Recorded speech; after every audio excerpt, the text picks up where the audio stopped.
Sebuah video memperlihatkan kondisi air terjun yang mengalir begitu deras hingga berwarna kecoklatan. Video itu diunggah oleh akun Facebook Nesa Alifat 19 September 2021. Dituliskan saat pengunggah, lokasi kejadian di air terjun Bayang Sani, pesisir selatan. Curah hujan yang mengguyur wilayah tersebut membuat debit air meningkat, bahkan mengakibatkan banjir dan longsor di wilayah sekitarnya.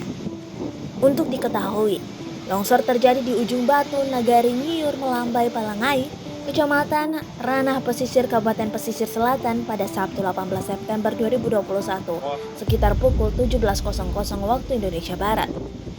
Longsor tersebut terjadi karena hujan intensitas tinggi yang menerpa Kabupaten Pesisir Selatan sejak pukul 13.00 waktu Indonesia Barat.